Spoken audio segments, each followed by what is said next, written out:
అలా హలో. అన్న నమస్తే, నేను ప్రేమ్రాజ్. చెప్పండి సార్. నాకు పాట మీద కొంచెం అందరికి ఇబ్బందికరంగా ఉన్నది.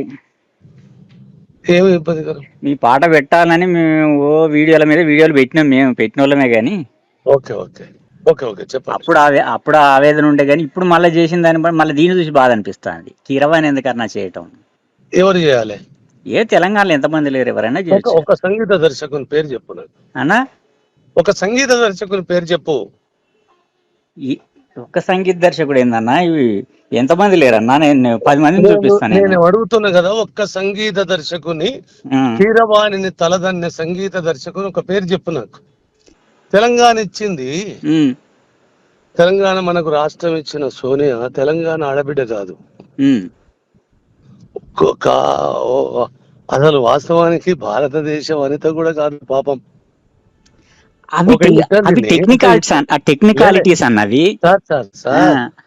ఒక ఒక ఒక ఇటలీకి చెందిన అమ్మాయి, ఆమె ఇచ్చిన స్వతంత్రము, ఆమె ఇచ్చిన తెలంగాణ మనకు సంబరమైనప్పుడు ఒక అనుభవము అంటము. నేను సినిమా కూడా చూడలేదు ఆయన. నేను సినిమా మన దగ్గర చేస్తాము. ఇప్పుడు క్యాసెట్లు చేసే వాళ్ళు 100,000 మంది ఉన్నారు. ఆ పాటలు కూడా సినిమాకి చేశాడు. రవి కళ్యాణ్ ఆ సినిమా బ్రహ్మాండంగా చేశాడు.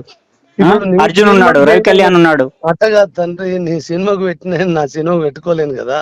నీ సినిమా కదా నాది, నీ సినిమా అయితే అసలు పట్టించుకోవన్నా. నువ్వు సినిమా తీసి కీరవాణ్ణి పెట్టుకో, రహమాన్ని పెట్టుకో, అని పట్టుకో. తెలంగాణ ఆత్మగౌరవం కదన్నా, మాకు సంబంధం లేదా? నేను నాకు చెప్పిన దానికి నీకు జవాబు ఇవ్వలేను నువ్వు. ఒక సోనియా గాంధీ భారతదేశ స్త్రీ కాదు. ఆమె బతుకు లైవ్నే పోగొట్టుకున్న తెలంగాణ రాష్ట్రం. అయినా మనం దాని సంబరాలు పడుతున్నాము. ఆ పాట మా ఆత్మగౌరవం. దాన్ని ఎవడో వచ్చి ఏదో చేస్తే మేము చూడలేము. ఆత్మగౌరవానికి నువ్వు తినే పిడికడు మెతుకులు ఉంటాయి కదా, అది ఏ ప్రాంతం పండించినోడు ఇప్పటికి ఎవడు చెప్పాడు? ఎన్ని చేతుల కష్టమో అని ఎవడు చెప్పాడు? దానికి దీనికి ఏం సంబంధం అన్న? అట్లాంటప్పుడు తెలంగాణ తెచ్చుకోవాలి. ఖచ్చితంగా సంబంధం ఉంటుంది. అట్లాంటప్పుడు తెలంగాణ తెచ్చుకోవాలన్నా.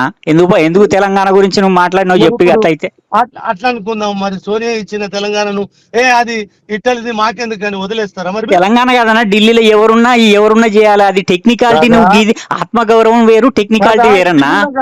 ఇది కూడా టెక్నికాలిటీ వేరు, ఆత్మగౌరవం వేరన్నా.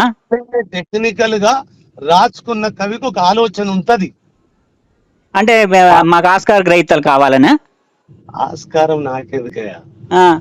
మీకెందుకు ఆస్కార్ గ్రహీతలు? ఇప్పుడు తెలంగాణ ప్రజల ఔన్నత్యానికి బానిస, మీరు కీర్తికి బానిస. కీర్తి వద్దువే, నీకెందుకు? మరి ఏందన్నా, మా కోపం వస్తుంది ఇట్లా చేస్తే. ఒకవేళ నీకు శాతనైతే ఆ కీర్తిని తగ్గించేందుకు ప్రయత్నం చేయి. కాదు, మీ కీర్తిని ఎవరి కీర్తిని ఎవరు లగ్గారన్నా? నీకు శాతనైతే ఆ కీర్తి తల నడికేందుకు ప్రయత్నం చేయి. మీ కీర్తి మీద ఎవరికి అసూయ లేదు. మరి నీకెందుకు కీర్తి కావాలని మన సత్తను? మరి కండుతి నీకుంటది, కీర్తి మీకు ఇది అవసరమా అన్నా? ఖచ్చితంగా అవసరం, నాకు కాదు. ఆ పాట విషయంలో తెలంగాణకి ఏది అవసరమో గదే అవసరం. మీకు వ్యక్తిగతం ఏముండదు దాంట్లో. నాకు వ్యక్తిగతం అంటలేనే, ఇప్పుడు కూడా వ్యక్తిగతం కాదు. అది మీరు కాదు పాట. మీరు ఎట్లా నిర్ణయం తీసుకుంటారు? ఇప్పుడు నిన్ను అడగాల వచ్చి? కాదు, సరే. అప్పుడు మాట్లాడకపోతే ఇప్పుడు రైట్ లేదా? మాట్లాడకపోతే ఇప్పుడు రైట్ లేదా? అట్లా కాదే, నీకు రైట్ ఉంటే ఏం చేస్తావు? చేయవే. నీకేదన్నా శాతనైతే నా కీర్తి తల నరికేందుకు కంకణం కట్టుకుంటే ఆ పని. నీ కీర్తి జోలికి ఎవడొస్తాడన్నా? మాకేం అవసరం? కీర్తి కావాలంటే ఇప్పుడు ఈ అదనపు కీర్తి ఎందుకు ఇది అంటున్నా? నీకు ఉండే తక్కువ ఉన్నదా? ఏమన్నా? లేదు, నేను ఒప్పు అంటలేను. తక్కువ ఉన్నదా? నీకేమన్నా అడిషనల్ గా కావాలి? కీరవాణి కీర్తి కావాలా నీకు? లేలే, ఆ కీర్తి ఎవరికి కావాలో వాళ్ళకి తెలిసి ఉంటది. కానీ ఇప్పుడు నేను నీతో మాట్లాడే సమయంగా కూడా నేను లేను. తెలంగాణలో ఉన్న ఒక గల్లీలో ఉన్న మ్యూజిక్ డైరెక్టర్ అంతకంటే బాగానే చేస్తాడు. ఓ తండ్రి, నేను ఎంతసేపు మాట్లాడినంటే దేనికోసం మాట్లాడినా? ఎందుకోసం మాట్లాడే అవసరం లేదా అని అంటే మేమేం చేయలేం గాని ఆ, నువ్వు నా కీర్తిని అడగించేందుకు కీర్తి తల నరికేదానికి ఏమైనా ప్రయత్నం ఉంటే చేసుకో. ఏమి కీర్తి అన్న, నీ కీర్తి జోలికి ఎవడొస్తాడు, ఏం అవసరం, మాకేమన్నా వస్తుందా? తర్వాత ఇప్పుడు కాదు, ఎందుకంటే నాకు సమయం లేదు. మీరు పెద్దోళ్ళు, అది సమయం ఉండదు మీకు గాని. ఉంటాను నేను మరి.